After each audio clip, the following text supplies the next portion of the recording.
Hello नमस्कार साथियों, कैसे हैं आप सभी लोग। आपका बहुत बहुत स्वागत है हमारे यूट्यूब चैनल पर शिवा उपाध्याय बायो क्लासेस में। साथियों, आज हम लोग देखने वाले हैं कि क्लास 11 के ये हम लोग बात करने वाले हैं कि फिजियोलॉजी ऑफ प्लांट, यानी प्लांट की फिजियोलॉजी। अभी हम बात करेंगे फिजियोलॉजी इन एनिमल्स में, वो बाद में बात होगी। सबसे पहले हम बात कर लेंगे प्लांट की फिजियोलॉजी क्या है, जिसके अंतर्गत साथियों आपको 3 चैप्टर समझना है। जैसे कि लिखा है पहला चैप्टर मैंने, photosynthesis in the higher plant, respiration in plant and plant growth and development. ये 3 चैप्टर्स आपको इस यूनिट में पढ़ना है, यानी प्लांट फिजियोलॉजी में। क्लियर है बात। अब इस तीनों चैप्टर्स में सबसे पहले हम चैप्टर शुरू करने वाले हैं। आज दोस्तों, आज एक लेक्चर होगा जिसमें हम लोग बेसिक भूमिका समझेंगे, photosynthesis in the higher plant. Photosynthesis आप बचपन से पढ़ते चले आ रहे हैं कि एक प्रकार की एक ऐसी व्यवस्था है जिसमें पेड़ पौधे क्या करते हैं, अपना भोजन स्वयं सिंथेसिस करते हैं। यानी हम कह सकते हैं इस धरती पे जो फूड का एकमात्र रिसोर्स है, एनर्जी, वो सनलाइट है ना। वो सबके लिए, चाहे एनिमल्स, हम लोगों के लिए, दुनिया का कोई भी लिविंग है तो एनर्जी यानी ऊर्जा खाएगा। उस ऊर्जा को कहाँ से मिलेगा? सनलाइट के माध्यम से। सारे ऑर्गेनिज्म क्या होता है साथियों, एक दूसरे पर डिपेंड होते हैं, वो चाहे डायरेक्ट हो चाहे इनडायरेक्ट होते हैं। क्योंकि फोटोसिंथेसिस एक फिजियोकेमिकल प्रोसेस होता है, रिएक्शंस होता है, जिसमें हम लोग करते हैं कि जो फिजिकल प्रोसेस यानी कि लाइट रिएक्शंस होता है, और जो केमिकल प्रोसेस होता है जो कि डार्क रिएक्शंस होता है, यानी जिसमें हम लोग फिक्स करते हैं कार्बन डाइऑक्साइड को। समझ में आ गया। अब यहाँ पर हम देखने वाले हैं कि किस प्रकार से, यानी कहाँ कहाँ पर हम यूज करते हैं। यानी फोटोसिंथेसिस जो प्रोसेस होता है जिसमें O2 निकलता है, उस O2 को हम लोग यूज करते हैं कहाँ पर भाई? एक तो हम लोग सांस लेते हैं, समझ में आ गया। और फोटोसिंथेसिस देखो, एक तो हम सांस लेने के लिए O2 पाते हैं, साथ ही साथ एक भोजन तैयार करते हैं जितने भी लिविंग्स हैं। अगर फोटोसिंथेसिस ना हो पौधों में क्यों हो रहा है? Due to presence of a pigment is called the chlorophyll. हम लोगों में होता तो हम भी अब खाना बना सकते थे, but we have no chlorophyll, we can't be property to attain या टू रिसीव द सनलाइट। यानी जो रेडिएंट एनर्जी आ रही है उसको हम केमिकल एनर्जी में कन्वर्ट करने वाले कोई हमारे पास ऑपरेटर, ये बर्तन है ही नहीं, ये पौधे के पास है, इसलिए वो व्यवस्था उसके पास है, तो अवेलेबल है वहां पर। अब हम यहाँ पर समझने वाले हैं, इसकी कुछ इंपॉर्टेंट बात समझेंगे, जो कि आज पहला लेक्चर है तो ज्यादा नहीं ले जाएंगे, लेकिन एक बेसिक भूमिका बताएंगे जिसमें हम समझ लेंगे कि हाँ, ये चैप्टर क्यों पढ़ना है, इसके लिए वॉन हॉल ने क्या कहा था, और किस प्रकार से वेरीगेटेड लीफ ये शो करेगी कि नहीं सब CO2 भी इंपॉर्टेंट है, यस O2 भी, ऑक्सीजन भी इंपॉर्टेंट है। ये तमाम चीजों को हम लोग देखने वाले हैं। तो अब ध्यान से अपना नोट निकाल लेंगे, क्लास 11 का ये जो प्लांट फिजियोलॉजी हुआ, इसका पहला चैप्टर डाल लेंगे उसमें, photosynthesis in the higher plant. And इसमें हम लोग कुछ इंपॉर्टेंट बात समझेंगे, लिखते भी रहेंगे, समझते भी रहेंगे, ठीक है ना। देखिए, बहुत इंपॉर्टेंट है, जबरदस्त टॉपिक है, इसीलिए इसको आराम से पढ़िए, जल्दबाजी मत करिएगा। चैप्टर बहुत बड़ा है, ठीक है, लेकिन स्लो स्लो पढ़ेंगे तो ये चैप्टर आपके दिमाग में यहीं पर फिल हो जाएगा, नहीं तो फिर इसको पढ़ते रहेंगे, समझ नहीं पाएंगे। क्लियर ना। तो चलिए, सबसे पहले हम बात करेंगे इसमें भैया कि ये जो सन है, देखो ये जो सन है, सन क्या करता है? Give the energy. सन क्या कर रहा भैया? एक एनर्जी दे रहा है। सबसे पहले तो क्लियर, यानी सन एक मात्र एक एनर्जी का सोर्स, अभी मैंने बताया। तो सबसे पहले सन क्या कर रहा है? एक एनर्जी दे रहा है, ठीक है ना। ये पहले कहाँ पे गया होगा? ये प्लांट पे गया। अब प्लांट आप जानते हैं कि प्लांट में एक प्रोसेस हो जाएगा जिसको हम क्या बोलते हैं? Photo synthesis. क्या कहते हैं इसको? Photo synthesis. ये हो जाएगा इस प्रोसेस का। क्यों? क्योंकि प्लांट हमारा क्या है भैया? ऑटोट्रॉफ होता है। ये बात आपको समझ में आ रही होगी यहाँ तक? ऑटोट्रॉफ अर्थात क्या हो जाएगा? ये can can synthesis their their own food by using light energy. समझ में आ गया? अब ये चीजें आपको समझ में आ गई। अब मान लेते हैं इस प्लांट को खाना बन के तैयार है, इसके अंदर ऑटोट्रॉफ होने के नाते फोटोसिंथेसिस के माध्यम से। अब ये चला गया बकरी के पास, गोट। अब आप बताइए, क्या ये गोट इस पौधे को खाने के लिए कौन सा प्रोसेस यूज करेगी? यानी इसको डायरेक्ट खाएगी। क्या करेगी? डायरेक्ट खाएगी। अब यहाँ पर बैठा है इसका काका, जिसका नाम क्या भैया? लायन। अब आप बताइए, क्या लायन पेड़ खाएगा, पौधा खाएगा? नो। तो जवाब क्या होगा? नो। अब लायन कहाँ खा लेगा? तो लायन कहेगा चलो ठीक है, मैं तो पेड़ खाता हूं नहीं, बकरी तुम खा लो, तुम सारा स्टार्च ग्लूकोज अपने अंदर ठूसो, बाकी मैं तुमको खाऊंगा। तो ये इनको खाया डायरेक्ट, और ये भैया पेड़ को क्या करते हैं, प्लांट इस गोट के फॉर्म में भोजन को लेते हैं इन डायरेक्ट। क्या हमारी बात यहाँ तक समझ आ रही है? यानी एक प्रकार से हम ये कह सकते हैं कि जितने भी ऑल लिविंग क्या होते हैं भैया, ये डिपेंड करते हैं, डिपेंड्स ऑन प्लांट। कैसे?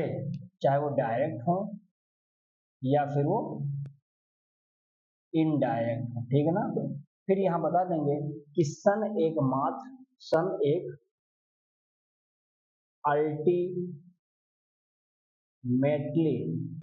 सन एक, या सीधा अल्टीमेट कर दीजिए, सन एक ultimate source of energy on earth, जिसको कहाँ से ड्राइव करते हैं, जो ड्राइव किया जाता है, ड्राइव्स फोटोसिंथेसिस। क्या इतनी बातें समझ आ रही हैं? यानी कि जितने भी लिविंग हैं ये सब के सब डिपेंड होते हैं प्लांट पर। क्यों ऐसा हुआ? क्योंकि प्लांट के पास क्लोरोफिल है, वो फोटोसिंथेसिस कर सकता है, अपना भोजन बना सकता है। तो अपना भोजन अगर वो बना सकता है, यानी वो अपना ग्लूकोज तैयार कर सकता है। स्टार्च के फॉर्म में इसको रख देंगे। अभी स्टार्च पॉजिटिव होगा कि नेगेटिव होगा, इसके लिए अभी मैं कुछ एक्सपेरिमेंट भी आपको करके बताता हूँ। यानी इसमें एक रिएक्शन हम क्या बना सकते हैं, कार्बन डाइऑक्साइड 6 ले लीजिए, ठीक है ना। देखो मैं बताता हूँ, इसका एक रिएक्शन चाहो तो लिख लो, यहाँ पे एक क्वेश्चन, यहाँ पर आप एक काम करिए, कार्बन डाइऑक्साइड की मात्रा 6 ले लीजिए, पानी भी ले लीजिए, क्योंकि पानी बिना काम होगा नहीं। और ये भैया लोगों को सनलाइट दे दीजिए, यहाँ पे क्या दे दीजिए, सनलाइट। और पौधे में क्या है, पत्तियों में क्लोरोफिल, क्या बना देगा भैया, C6H12O6, और साथ ही साथ यहाँ पे 6 जो मॉलिक्यूल रहते हैं ये क्या निकल जाएंगे आपको, इसको सीधा फूड लिखो, ग्लूकोज ना लिखो, ये आपका फूड तैयार है। क्या मेरी बातें समझ आ रही हैं? कि जो फोटोसिंथेसिस वाली प्रोसेस जो अभी तक मैंने कहा प्लांट कर रहा है, तो ठीक है प्लांट तुम करो भाई, ये तुम्हारा रिएक्शन होगा। सोचिए हम अभी आप लिख के समझते हैं, प्लांट में थोड़े ना आप देख पाते हैं कि भैया पत्ती कहाँ है, अच्छा ये CO2 6 है, वो 6 पानी भी है, दोनों रिएक्शन करते हैं, जैसे ये CO2 है, ये पानी है, दोनों पत्ती में है, पत्ती में दोनों मिले टाइम टाइम, और बनाया क्या, एक नया भोजन, ग्लूकोज तैयार हो गया इधर। तो ये खाना बन के तैयार हो गया, पत्ती में रखा रहेगा, पत्ती कहेगा कि जो पत्ती से जो जिसको भोजन भूख लगी है, जो पत्ती के पास जाओ, पत्ती बता देगा कि मेरे पास खाना है कि नहीं है। क्या बातें समझ आ रही हैं? यानी इससे हम ये चीज और समझ सकते हैं, एक चीज यहाँ ये समझ सकते हैं कि जो फोटोसिंथेसिस है भैया, यानी ये जो फोटोसिंथेसिस है, इस फोटोसिंथेसिस को हम लोग क्या कर सकते हैं, यूज करते हैं दो तरीके से, 2 टाइप्स। एक तो काम कर सकते हैं, इससे हम लोग क्या कर सकते हैं, एक तो बता सकते हैं मैक्स फूड, एक तो भोजन बना रहा है, दूसरा काम क्या कर सकते हैं फोटोसिंथेसिस में, गिव्स आउट ऑक्सीजन। फोटोसिंथेसिस ना होगा तो आप सांस नहीं ले पाओगे। CO2 भाई जो आप छोड़ते हैं ये गया पौधे में, पौधे ने कहा मैं खाना बना लूंगा, बदले में मैं तुमको O2 दे दूंगा, तुम जिंदा रह लो इंसान और लिविंग लोग, और मैं खाना, तो मुझे अपना CO2 दो, मैं तुम्हें खाना दूंगा, भोजन को सॉरी O2 दूंगा। इसीलिए हम कहते हैं कि पेड़ पौधों को लगाना चाहिए। जब आप पेड़ पौधे लगाएंगे तभी तो O2 पाएंगे। अब आप सोचो कि पेड़ पौधों की आप डिफोरेस्टेशन कर रहे हैं, कटाई कर रहे हैं, और ऑक्सीजन की उम्मीद करते हैं नेचर से, मिलेगा आपको? कुछ नहीं मिलेगा, मारे जाओगे और कुछ नहीं मिलेगा इसमें। इसीलिए पेड़ की जहां जहां कटाई इस तरह से हो रही है उसको रोकिए, नहीं तो आने वाले समय में हम लोग पैसा दे करके अभी ऑक्सीजन खरीदेंगे तो भी नहीं मिलेगा। इसीलिए ऑक्सीजन बहुत इंपॉर्टेंट हमारी लाइफ में है। वो सारी चीजें जो हमको दोबारा मिल सकती हैं वो हमारे लिए इंपॉर्टेंट है ही नहीं वास्तव में देखा जाए, and those things can not be getting, जो मिल ही नहीं सकती है वापस दोबारा रिटर्न, वो नहीं, वो हमारे लिए इंपॉर्टेंट है। क्या है? आपकी सांसें, है ना, ऑक्सीजन, क्या ये सब दोबारा मिलने वाली है? नहीं मिलेगी। तो ये हमारे लिए इंपॉर्टेंट है, ना कि वो सारी चीजें जिसको हम शुरू से समझते चले आ रहे हैं। ध्यान रखिएगा, ऑक्सीजन की डिमांड डिमांड सब कुछ हमें होना चाहिए और इसकी आवश्यकता है। अभी आपने कोरोना में देखा ना कैसे लोग मरे जा रहे थे, ऑक्सीजन ही नहीं था, मरोगे नहीं, गया है उसी में एल्विलाई में जाके उसको ब्लॉक कर दिया कोरोना वायरस। अब लो तुम सांस खींचो, खखड़ा कर खींचो तो जा ही नहीं रहा है, कुछ में फंसा हुआ है। कोरोना वायरस कहता है बेटा आज तो तुमको मारूंगा, खूब काटे हो गए, खूब ओटू ओटू नहीं, सारा नुकसान किए हो। अब जब तुम CO2 छोड़ते थे तो पूरे इन्वायरमेंट में फैला था, गंदगी मचाए थे, तो आज तुम्हारा जान जाएगा ही जाएगा। समझ में आ गया बात यहाँ पर? अब आगे देखेंगे। अब यहाँ पे समझना ये है कि अगर मैं यहाँ पर एक लाइन आपको बताने की कोशिश करूं कि दोस्तों ये जो फोटोसिंथेसिस है, यहाँ पे लिख देते हैं, जो फोटोसिंथेसिस है, फोटोसिंथेसिस एक फिजियोकेमिकल है, मैं इसको लिखूंगा यहाँ, देखो एक क्या है ये, फिजिको या प्लस केमिकल। अब एक सवाल आया कि भैया फिजियो, अभी मैंने बताया है, देखो फिजियोकेमिकल, देखो यहाँ पर जब हम बात करेंगे किसका भैया, फिजिकल, क्योंकि इनिशियल इसकी कहाँ से होगी, इनिशियल कहाँ से होता है, लाइट रिएक्शन से, यानी लाइट में आएगा, मोस्टली इसको क्या बोलते हैं, फिजिकल बोल। क्या समझ आया? फिर लगाएंगे, और जो रिएक्शन होगा, रिएक्शन ऑफ या reaction for CO2 fixation, CO2 को फिक्स करके पौधा, इस प्रोसेस को क्या बोलते हैं, कॉल्ड डार्क, है ना, ये डार्क रिएक्शन हो जाएगा। और इसी डार्क रिएक्शन को हम लोग क्या बोलते हैं भैया, केमिकल रिएक्शन बोलते हैं, या तो इसको एंजाइमेटिक रिएक्शंस। क्या बातें हमारी समझ आ रही हैं? यानी इस प्रकार से हमें ये समझा कि जो फोटोसिंथेसिस है एक फिजिको केमिकल रिएक्शंस है, physical light reactions, chemical reactions. CO2 को फिक्स करो पौधे के द्वारा, तभी तो रिएक्शन करेगा, खाना बना के तैयार करेगा, जो कि डार्क रिएक्शन से क्रिया है। इन्हीं प्रकार से हम कह देते हैं कि जो एनर्जी है दोस्तों, ये एनर्जी क्या करेगा, ये एनर्जी जो है, यानी यहाँ पर हम कहेंगे ये जो फूड है ये ट्रांसपोर्ट करेगा, फूड क्या करेगा भैया, ट्रांसपोर्ट करता है, ये ट्रांसपोर्ट करता है कहाँ से, लीफ से लगाएगा, लीफ से लगा के non green part of plant तक जाएगा, किसके द्वारा, वाया, बता देंगे फ्लोएम। भाई फ्लोएम ही तो खाना ले जाएगा, जाइलम तो पानी ले जा रहा है, तो ये फ्लोएम कहेगा मैं खाना ले जाऊंगा। ये सारी बातें आपके लिए बहुत इंपॉर्टेंट है, बहुत बड़ा चीज है, लेकिन मैंने इसको बहुत ही कन्फाइन कर दिया, बहुत ही लिमिटेड बना दिया है ताकि समझ में आए चीजें। क्लियर बात यहाँ तक? तो जल्दी से इसका स्क्रीनशॉट लें, फिर आगे मैं बताऊँ।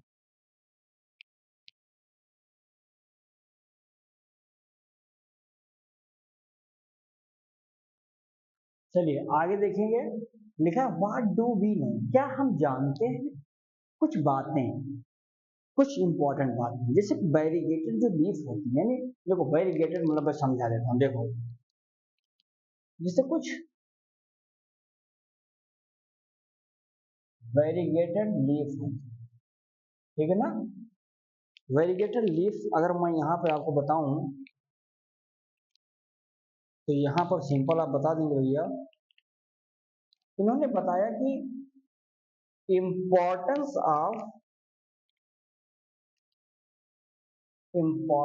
ऑफ लाइट, किस लिए, फॉर फोटोसिंथेसिस। आखिर वेरीगेटेड लीफ से कैसे हमें कंफर्म हो गया कि लाइट इंपॉर्टेंट है फोटोसिंथेसिस के लिए? लाइट मत दीजिए, पौधा मर जाएगा, डेड हो जाएगा, फोटोसिंथेसिस होगा ही नहीं, स्टार्च बनेगा ही नहीं, ग्लूकोज बनेगा ही नहीं। ये तमाम चीजें हो रही हैं, कैसे, देखो कैसे, एक्सपेरिमेंट के माध्यम से बताता हूँ, सुनते रहेंगे, मजा आने वाला है। जैसे मैं अगर यहाँ पे छोटा सा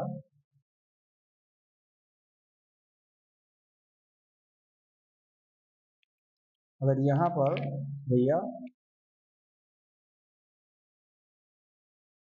देखेंगे इसमें,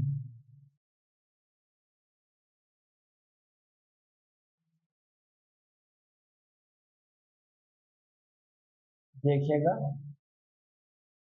मजा आने वाला है, समझ में आएगा भी आपको क्या है ये।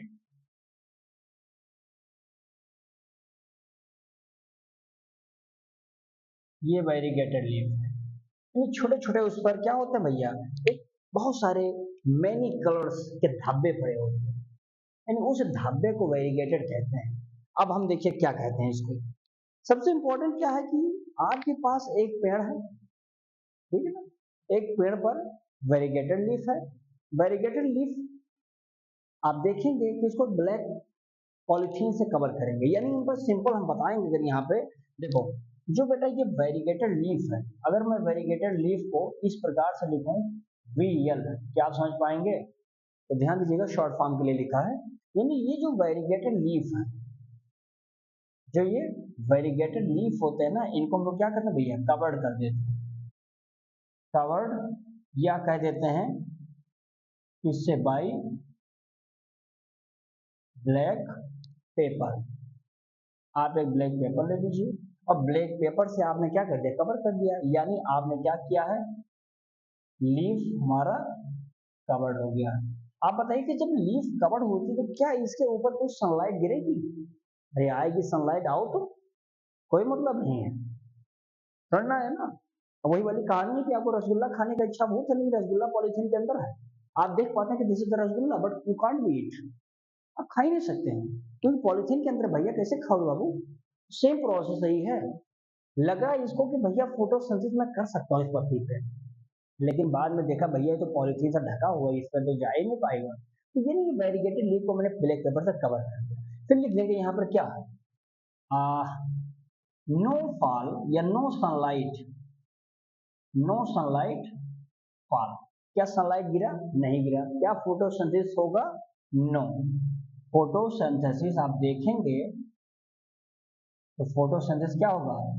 नो, फोटोसिंथेसिस होगा ही नहीं। जब फोटोसिंथेसिस ग्लूकोज बनेगा, लिखो यहाँ ग्लूकोज, नो। क्या स्टार्च बनेगा?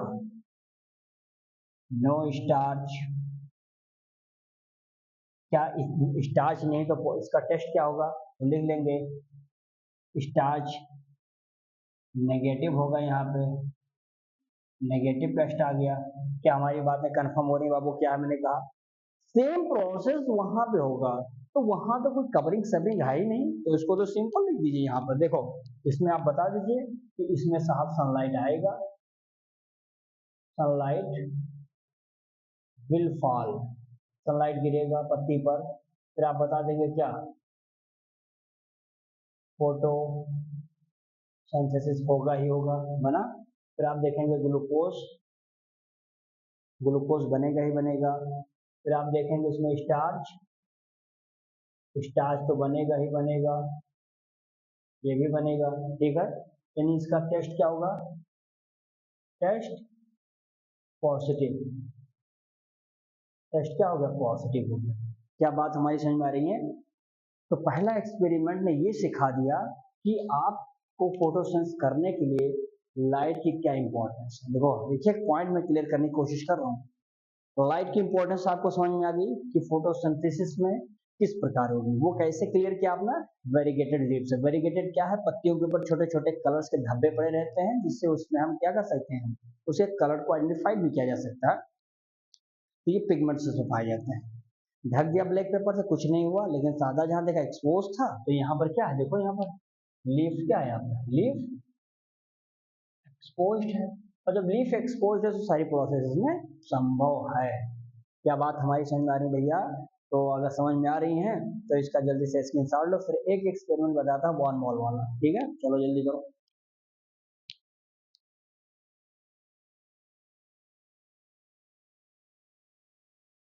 चलो भैया, अगला साहब आ गया है मॉल हॉफ।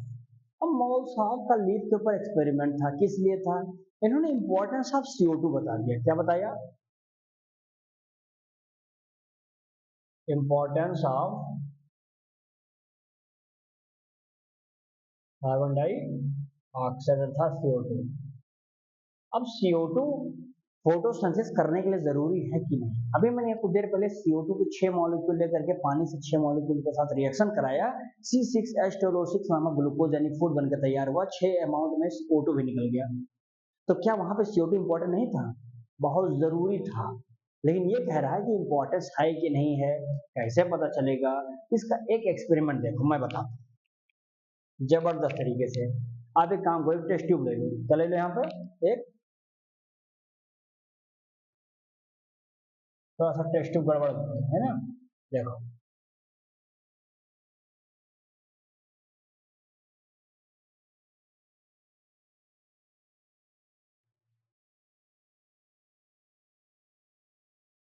बताता हूँ। इस फॉर्म में अगर एक टेस्ट ट्यूब लिया जाए इस तरह से, समझ आ गया। अब देखो ये टेस्ट ट्यूब हो गया, क्या करेंगे इसमें, आप इसमें एक पत्ती डालो पहले, तब बताएं। देखो एक पत्ती भी आ गई है, ये पत्ती तैयार है, और नीचे ये एक सोल्यूशन तैयार है, ठीक है ना। इसमें सोल्यूशन में क्या करेंगे, पोटेशियम हाइड्रोक्साइड KOH डालेंगे, यानी इसमें भैया आप क्या कर देंगे, इसमें लिख दीजिए आप KOH चौक कॉटन, ठीक है ना। KOH का काम क्या भैया, ये एब्जॉर्ब करेगा किसको, एब्जॉर्ब ऑफ CO2। अब अगर CO2 को एब्जॉर्ब कर लिया तो क्या इसमें CO2 होगा, नो CO2। ये वाला भाग क्या भैया, आउटसाइड है, ये इनसाइड है। ये वाला हमारा क्या, एक टेस्ट ट्यूब है, यूट्यूब में समझ लेना। हाँ नहीं तो सत्य कुमार साहब यूट्यूब पे पढ़ाते हैं तो यूट्यूब पे समझाया देते हैं, नहीं वो टेस्ट ट्यूब है, समझिएगा। तो ये टेस्ट ट्यूब के अंदर एक पत्ती डाला, एक सोल्यूशन डाला, जिसके अंदर क्या है भैया, KOH का एक सॉफ्ट कॉटन इसमें डाल दिया गया है। उसी सोल्यूशन का काम है कि CO2 को एब्जॉर्ब करना। ऊपर तो CO2 होगा ही होगा, अंदर सोल्यूशन में डूबा है, कुछ नहीं होने वाला है। अब मजा आने वाला, देखो क्या एक्सपेरिमेंट था, देखो भैया इन्होंने क्या बताया, इन्होंने बताया कि जो CO2 है, CO2 is present, CO2 is present, यानी इसमें आप देख सकते हैं ये जो एरिया है जिसको आप एक्सपोज्ड कहेंगे, या आउटसाइड, यानी हम लिख सकते हैं CO2 is present in exposed leaf। बाहर वाले लीफ में आपको CO2 तो मिलेगा ही मिलेगा, सनलाइट पड़ेगा इस पे, आ जाएगा आराम से, CO2 अवेलेबल होगा। लेकिन क्या फोटोसिंथेसिस हो सकता है, तो फोटोसिंथेसिस भी होगा भैया, जिसके पास CO2 है फोटोसिंथेसिस करेगा ही करेगा। क्या बनेगा, आप वही ग्लूकोज, क्या बनेगा, अरे काहे नहीं बनेगा बाबू, तो स्टार्च का क्या होगा, स्टार्चो ले आओ, यानी यहाँ पे स्टार्च जो होगा ये भी होगा, कैसा होगा, पॉजिटिव होगा, पॉजिटिव होगा। समझ में आ गई इतनी बातें, ये सारी चीजें होने वाली हैं। लेकिन अब सोचिए, अच्छा ये सब कहाँ है, ये सब बीकर के ऊपर के साइड की बात हो रही है, यानी कहीं ना कहीं ये सब ऊपर वाली भाग है। अब जो भैया उस टेस्ट ट्यूब के अंदर है उनका क्या काम होगा, अब उनका देखो क्या होने वाला है, ध्यान से देखो, इसी कलर से लिखता हूँ, थोड़ा सा लाइन बना देता हूँ, है ना। देखो यहाँ पर आप देखेंगे नो CO2, कोई CO2 है नहीं इसमें, भैया सब CO2 तो बहुत था, लेकिन चपड़ चपड़ खा गया कौन, KOH खा गया। पोटेशियम हाइड्रोक्साइड का काम है, तुम बेटा बहुत CO2 कूद रहे हो, अब हम सब खा ले रहे हो, तो ये CO2 को सब चाप के खा गया, खत्म कहानी। नो CO2 तो क्या नहीं होगा, no photosynthesis, no photo synthesis, ठीक है, क्या नहीं बनेगा, नो ग्लूकोज, ओके, क्या नहीं बनेगा, नो स्टार्च, है ना, यानी स्टार्च क्या होगा यहाँ पर टेस्ट के दौरान, स्टार्च नेगेटिव टेस्ट आ जाएगा। क्या बात हमारी समझ आ रही है मुन्ना। ये एक्सपेरिमेंट हुआ जिसको मॉलहॉफ ने किया, CO2 को ये कंफर्म करा दिया कि ये जरूरी है फोटोसिंथेसिस में कि नहीं। पहले वेरीगेटेड लीफ में देखा, वेरीगेटेड लीफ का एक अपना अलग मत था, इसमें CO2 के बारे में बात की, उसमें लाइट के बारे में बात की। तो इस प्रकार से दो एक्सपेरिमेंट ने ये कंफर्म किया कि हाँ भैया फोटोसिंथेसिस में कुछ तो इम्पोर्टेंट है, लाइट CO2 क्या क्या इम्पोर्टेंट है, कैसे हुआ, मैंने सारी बातें बताई। अब इस पर बहुत सारे एक्सपेरिमेंट करेंगे अलग अलग साइंटिस्ट मिल करके, तो उस लेक्चर को हम लोग अगले दिन देखेंगे। आज के लिए बस एक छोटा सा लेक्चर इतना ही रखेंगे, जिससे आप लोगों का एक माहौल बना दिया है। अब हम लोग अगले टर्न से कुछ एक्सपेरिमेंट के बारे में देखने वाले हैं, ठीक है ना। तो चलिए वीडियो को इतना ही रखते हैं। वीडियो अच्छी लगेगी दोस्तों लाइक कमेंट शेयर जरूर करना। चैनल को जो अभी सब्सक्राइब न किया होंगे वो सब्सक्राइब भी कर लीजिएगा, क्योंकि आप लोगों का सब्सक्राइब लाइक ही हम लोगों के लिए एक एनर्जी बूस्ट का काम करता है। आप लोगों का सपोर्ट मिलता रहेगा।